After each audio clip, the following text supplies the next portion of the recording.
Sanjay ji, PM ने Japan में बहुत बड़ी स्पीच दी है। उन्होंने कहा है कि विरोधी पता नहीं क्या क्या कह रहे हैं, पर इससे बहुत बड़ा फायदा हुआ है। तो आपका क्या रिएक्शन है? देखिए, फायदा किसका हुआ है?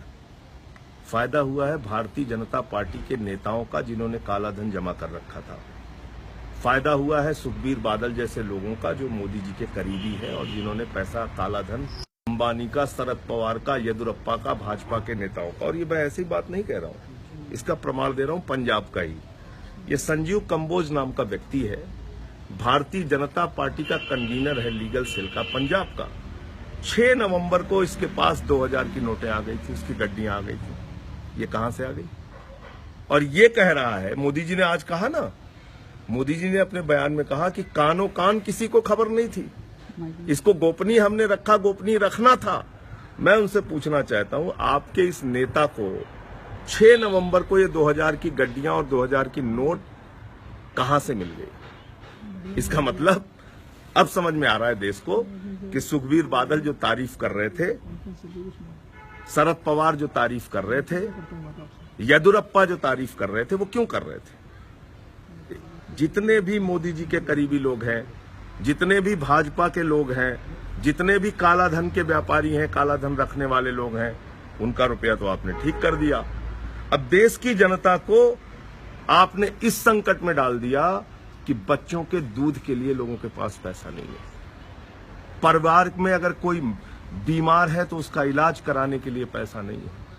कुशीनगर की बैंक के सामने महिला की मौत हो जाती है, हैदराबाद में महिला की मौत हो जाती है, कानपुर में 2 लोगों की मौत हो गई, फैजाबाद में एक व्यापारी की मौत हो गई, उत्तर प्रदेश के अंदर लोग मर रहे हैं। करोड़ों लोग बैंकों और एटीएम के सामने लाइनों में खड़े हुए हैं और मोदी जी कह रहे हैं कि काला धन वाले लोग परेशान हैं। ये काला धन वाले लोग हैं, इनकी ओर मोदी जी की निगाह नहीं जा रही है। बहुत अफसोस के साथ मुझे ये कहना पड़ रहा है कि देश के प्रधानमंत्री जनता की समस्याओं से कट चुके हैं, उनको देश की पीड़ा नहीं दिख रही है। और ऐसे मौके पर भी वो इस प्रकार की टिप्पणी कर रहे हैं कि सिर्फ और सिर्फ चंद लोग, कुछ लोग, काला धन वाले परेशान हैं। आपको लगता है ये जो लोग लाइनों में खड़े हैं, लंबी लंबी कतारें लगाए हुए, इनकी पीड़ा नहीं, ये इस माँ, ये काला धन रखने वाली माँ है, इसकी पीड़ा नहीं दिख रही है उनको। ये जो महिला रो रही है, ये काला धन, ये अंबानी है, ये अडानी है।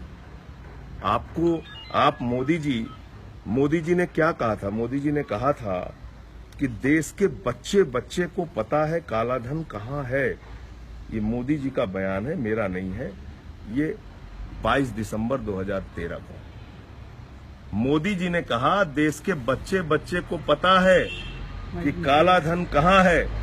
काला धन स्विट्जरलैंड की बैंक में है। ये मोदी जी का बयान है 22 दिसंबर 2013 को। मैं पूछना चाहता हूं प्रधानमंत्री जी, अगर देश के बच्चे बच्चे को पता है और हम सब ये जानते हैं कि काला धन लाखों करोड़ रुपए स्विट्जरलैंड की बैंक में जमा है, तो वो काला धन लाने के लिए अब तक आपने क्या किया? आपकी सरकार ने क्या किया? पनामा पेपर लीक्स की रिपोर्ट है आपके पास, उनके खिलाफ आपने क्या किया? आपने विजय माल्या 9000 करोड़ रुपए देश का लेके भाग गया, उसके खिलाफ आपने क्या किया?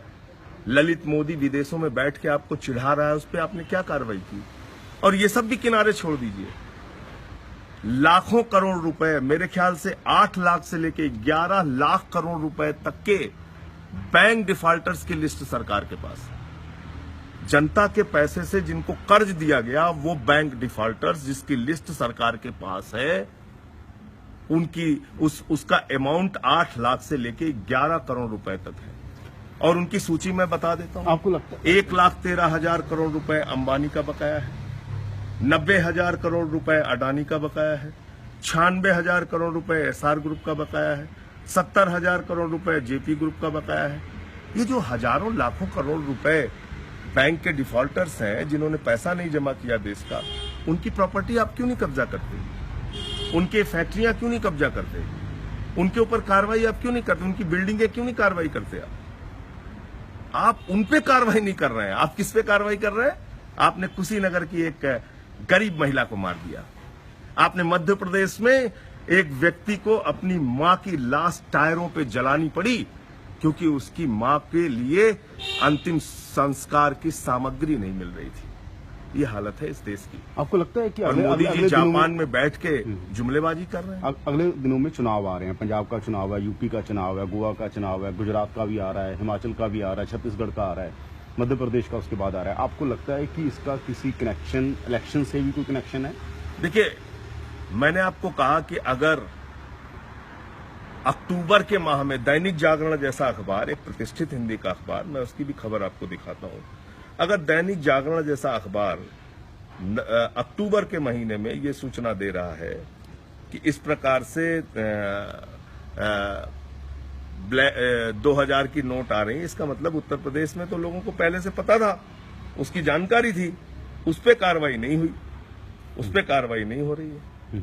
तो मेरे ख्याल से ये जानकारी पहले से थी, और अब जब ये चुनाव का मौका आया है तो इस प्रकार का ये देखिए आप, ये कब की खबर है? ये 27 अक्टूबर 2016 की खबर है। और ये खबर क्या है? अब आएगा 2000 का नोट। ये कब की खबर है? अक्टूबर माह की खबर है, 16 में, 2016 अक्टूबर माह की खबर है। कैसे पता था इस अखबार को? दैनिक जागरण जैसे हिंदी के प्रतिष्ठित अखबार को पता था, उसमें खबर है कि 2000 की नोट आएगी। तो भाजपाइयों को नहीं पता था? मैंने आपको एक भाजपा नेता का दिखा दिया प्रमाण। तो भाजपा के जितने नेता उत्तर प्रदेश में क्या कहीं भी रहे हों, इनका काला धन सफेद हो चुका है। शरद पवार, सुखबीर बादल, जितने बड़े काले धन के काले कारोबारी थे, उनका सबका काला धन सफेद हो चुका है। मरने के लिए आदिवासियों को, गरीबों को, किसानों को, मजदूरों को, बर्तन मांजने वाली को, रोजमर्रा की जिंदगी में जिनको 1000-2000 रुपए की जरूरत पड़ती है, उनको इन्होंने परेशान कर दिया, मुसीबत में डाल दिया। आप एलिगेशन लगा रहे हैं बीजेपी के लीडर जो कंबोज हैं, उनका कहना है, उनका हमने रिएक्शन लिया, हमने उनका इंटरव्यू लिया है, वो कह रहे हैं कि मेरा एक व्हाट्सएप ग्रुप था वकीलों का, उसमें किसी ने डाल दिया, ये मजाक में उठा के मैंने पोस्ट कर दिया इसको। आप तो समझदार व्यक्ति हैं। 6 नवंबर को ये फोटो कहां से आ गई? 6 नवंबर को सपने में कहां से भेज दिया फोटो? किसने भेज दिया उनको? ये 6 नवंबर का ट्वीट है ना, ये फोटो 6 नवंबर की है ना। 6 नवंबर को ये फोटो कहां से मिल गई संजीव कंबोज को? बहुत साफ है कि भाजपा के नेताओं को पहले ही काला धन सफेद कर दिया गया। मैं कह रहा हूं ये काला कारोबार तो रुकेगा ही नहीं, क्योंकि 1000 के भी नोट आ गए, 500 के भी आ गए, 2000 के भी आ गए, सारे नोट आ गए। पहले आप कहते थे बड़ी करेंसी की वजह से ब्लैक मनी आ रही है, काला धन आ रहा है, आपने तो 1000 की जगह 2000 कर दिया। मैंने 1000 के भी चलेंगे, 500 के भी चलेंगे, 2000 के भी चलेंगे, और कैसे काला धन रुक जाएगा इससे? कैसे रिश्वतखोरी और भ्रष्टाचार रुक जाएगा इससे? ये समझाने के लिए आप तैयार नहीं है। दूसरा मेरा बहुत सामान्य सा प्रश्न है कि अगर 11 लाख करोड़ रुपए देश के बैंक डिफॉल्टर्स के पास है, उनसे वसूली के लिए सरकार ने कोई कदम क्यों नहीं उठाया? स्विट्जरलैंड के बैंक अकाउंट्स में अगर पैसा है तो काला धन लाने के लिए उस पर कार्रवाई क्यों नहीं की? आपने 125 करोड़ लोगों के ऊपर सर्जिकल स्ट्राइक कर दी। सर्जिकल स्ट्राइक किस पे हुई थी? आतंकवादियों पे हुई थी। तो काला धन पे जो सर्जिकल स्ट्राइक है, वो काला धन रखने वालों पे होनी चाहिए थी। वो सर्जिकल स्ट्राइक किस पे हो रही है? बस्तर की आदिवासी महिला पे, कुशीनगर की बूढ़ी मां पे, तेलंगाना की महिला पर, फैजाबाद के व्यापारी पर, कानपुर के 2 लोगों पर, बुलंदशहर के अस्पताल में जो नवजात बच्चा मर गया महेश शर्मा के हॉस्पिटल में, कैबिनेट मंत्री के हॉस्पिटल में, उसके ऊपर सर्जिकल स्ट्राइक हो रही है। आपने देखा किसी बड़े पूंजीपति या व्यापारी को आपने देखा लाइन में लगते हुए? आप चले जाइए, देख लीजिए। तो इस देश के करोड़ों लोगों को मोदी जी के इस फैसले से कष्ट मिला है, पीड़ा मिली है, मौत मिली है, और बदले में अभी भी इस प्रकार से क्रूर हमारे शासक हो गए हैं कि वो जापान में बैठ के मजाक उड़ा रहे हैं, जुमलेबाजी कर रहे हैं, और ये कह रहे हैं कि सिर्फ और सिर्फ काला धन वाले परेशान हैं, गरीब आदमी बहुत खुश है इस फैसले से। Thank you.